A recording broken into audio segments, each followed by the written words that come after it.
Today I am walking in Santa Venetia, which is a neighborhood in San Rafael, California that's probably one of the most middle-class areas you can find in Marin County, where you can still buy a house for less than $1 million. And I know to a lot of the country that still sounds absurd and ridiculous, but around here, that's pretty hard to come by, especially in an area that's not completely dangerous and overrun with crime. And while we're here, we're going to talk about all the shifts that are happening in the housing market right now. Like a few weeks ago, I covered the story about how home purchase contracts are falling apart at record numbers. And we just got the most recent update on this. And there seems to be no sign of this trend reversing anytime soon, because more home purchases are still falling through due to an uncertain economy. And this is the perfect example of how this is working right now. Take, for example, this woman in Nashville, Tennessee. She was thrilled when she made an offer on a $400,000 house and the offer was accepted. And then 1 month before closing, she got laid off from her job, and her first call was to her real estate agent saying, "We need to pull out of this deal." And it's not like this person wanted to pull out of the deal. It's not like they got cold feet. In fact, they really loved the house and they wanted to buy it. It took years of saving and planning to make this happen, because she's 40 years old, and only just now, at 40 years old, a lot of people are becoming financially able to be in the position to buy a house. And after a lifetime of effort and work, she had to cancel the purchase on a house that she really loved. And also, making an offer on houses and then pulling out at a later date isn't always penalty free, guys. Like, yes, if you're within your contingency periods, then you can get your deposit back. You're not going to lose your escrow deposit. But say, for example, you already paid for the home inspection and you paid for an appraisal. You might have already spent over $1,000 or $1,500, depending on how much those services cost in your area and the size of the home and everything else. So it's not free to work your way through a real estate transaction and pull out, even if you don't lose your deposit. And losing that extra $1,000 or $1,500 when you lose a job still hurts. As of the August reading from Redfin, it was about 15% of home purchase contracts were canceled in August. And now that the September numbers are out already, it's about the same. 15% of deals are falling through right now. And a year ago, it was about 13.6%. So these cancellations continue to rise as the uncertainty does as well. These rising cancellations are fueled by a host of factors, including the bad economy, but also more buyers are feeling anxious about their job security, and rightfully so. And it's causing people to have cold feet and back out while they're ahead, because if you have a sizable down payment at stake and you have any fears or concerns whatsoever that you might be losing the job, it's probably not the greatest time to buy. Now, here's a pretty brand new listing that they just listed about a week ago for sale at $995,000. The house was last sold for $859,000 pre-pandemic in 2019. So it's kind of surprising that the list price isn't significantly higher, because you see a lot of sellers price homes $200,000, $300,000, $400,000 easily above what they purchased it for pre-pandemic, but you're not really seeing that here. And that's a pretty good indicator to me that this house is probably priced pretty well. It's a fairly new listing, so it's hard to say how long it's going to sit on the market. But, in an area like this, guys, you probably have at least 4 adults in a lot of cases living under the same roof, and all of their incomes can be used to qualify for the sale of the property. And that makes that $6,000 a month mortgage payment become pretty manageable when you have 3 or 4 incomes to throw at it. And also, it doesn't seem like they're being greedy, because if this same house was for sale in Miami and they bought it for $860,000 in 2019, they'd probably be asking $1.5 million right now. Anyways, besides people being uncertain about the economy and worried about their job security, you also have a situation where a lot of people are just not able to qualify for the loan. Because at these prices, at these interest rates, at these insurance costs, at these rate of property taxes, people don't find out until they've already gone halfway through the transaction sometimes that it takes time to get their financing, that they might not be able to afford it. That's why it's also important to work with a highly skilled mortgage broker that can already get you pre-qualified before you ever make an offer on a house. So that way they've already looked at your income, your tax returns, your credit score in depth, and have basically have already put you through the underwriting process. You as the buyer are qualified to buy. So you know there's no hiccups on your end. Now it just comes down to the underwriting of the property itself. And as long as that property fits within your budget and doesn't have any surprise liens or problems attached to it, then there's a high probability you'll be able to buy that house. But a lot of people kind of just shop around with a budget in mind, or they just get like a Mickey Mouse pre-approval, or they just kind of look at your income and your credit score high level and say, okay, you're good.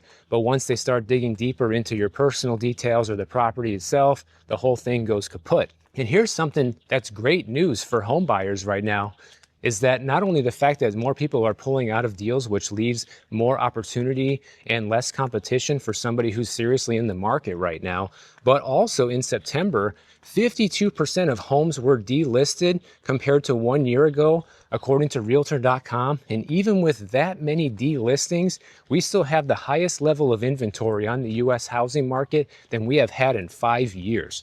So everything is moving into your favor and turning this into a buyer's market right now. And that's why I was telling people over the past 3 or 4 years to be patient, because your time will come. And if you've been able to keep up with the cost of living and keep up with inflation, well, homes essentially today are dropping in value when adjusted for inflation. Not only are the nominal prices going down, but homes are no longer keeping up with the pace of inflation like we talked about a few days ago. And some buyers just are not willing to budge right now because of the abundance of choices, especially in places like Florida. Like, here's an example of a deal that fell apart in West Palm Beach, Florida recently. The buyer was under contract for $485,000. Then they had the home inspection that showed some issues like damaged pipes, for example, that could have been fixed for about $20,000, and the seller was willing to give them a $20,000 credit, but the buyer wanted a $50,000 credit. And I think that's smart. Ultimately, the deal fell apart, right? So the two weren't able to come to an agreement. The seller was unwilling to give that 50 grand, which they're probably going to regret in the next 6 months. And the buyer has probably saved themselves from a huge mistake, because if you're already finding those problems with the inspection, then there's a high probability that when you buy the house, there might be other things that come up. And also, you're taking a tremendous risk right now buying into this very uncertain economy, not knowing what's going to happen next. And so that risk should account for something as well. It hasn't been this risky to buy a house in years, guys, because even when the frenzy was going on and people were paying over asking price and there was all these bidding wars, well, at least people had secure jobs back then. There were 2 jobs available for every person looking for a job. People were getting huge raises. People were able to work from home and buy in cheaper areas than what their salary was providing. Gave them an abundance.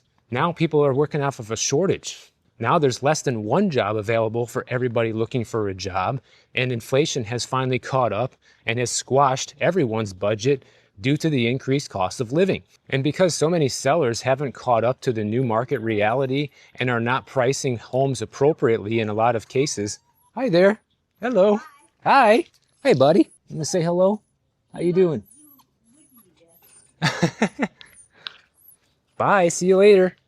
So because a lot of sellers are just unwilling to lower the price or haven't caught up with the new market reality, what's happening is the longer your home sits on the market, then the less desirable it becomes, or the more people wonder, well, what's wrong with this place? Why hasn't it sold? Well, I'll tell you why. In probably more than 90% of instances in this market right now, it's solely because of the price. It's not because there's anything really wrong with the house, because if that house was priced appropriately, it would be gone yesterday. But because so many sellers are still playing catch up with the new market reality, it's still sitting on the market. Now, if sellers want to reduce the risk of cancellation, one thing that you can do is you can get a lot of the legwork done up front. You can get a pre-inspection done on your home for the things like the roof, the structure, pest reports, and share all that information with the buyers up front. This is especially common here in the Bay Area. I don't know if they do this in all of California, which is very different than how we do things in Florida. Like when you go to make an offer on a property here in California, they give you all of these inspection reports and disclosures up front that in Florida, you never get any of this stuff until you're already halfway through the transaction, and then you have to kind of make a panic decision. So that's a really good thing that they do here. And I wish all real estate markets would do that, because it's extremely helpful to the buyers. Now, these affordable houses in these middle-class neighborhoods in the Bay Area don't last for long, because this one was listed on September 20th for $910,000, and it went under contract just a month later at the end of October. So this house was probably priced pretty appropriately. They're probably buying it pretty close to the offer price, maybe slightly above or slightly below. And that's what it takes to get a house sold in today's market. You have to be like these people back here, know your market, price it appropriately, and that's how you get the house sold, guys. If they had this house priced at $1.3 million, I guarantee you it'd still be sitting on the market with no offers. But so many sellers are way behind the curve and think that that's still possible. So clearly the real estate agents in this neighborhood are giving their clients some solid advice on where to list at in order to get the house sold in a reasonable amount of time. A month is nothing. That's really good, especially at a time when the real estate market is essentially collapsing and cancellations are at all-time highs and people are afraid to buy. But if you're a seller and you're worried about this, another thing you can do besides some of the upfront legwork is you can get a backup offer. This is something that we did a lot back when I started in real estate, because there were a lot of cancellations back then too, due to a lot of the same uncertainty. And if you have a backup offer, someone who really wants the property but was just a little too late to the table, then that can give you some security, knowing that if the first one doesn't work out, there's somebody else who still wants this place. And the other thing is this: sometimes the cancellations actually come from the seller's side of the transaction too, because a lot of sellers, they need to sell their current home in order to buy another one. So if you're a seller and you have your home under contract and the buyer pulls out, well, now you have to pull out on your contract as well as the buyer, because now you can no longer afford to buy that house because the house that you own now isn't going through.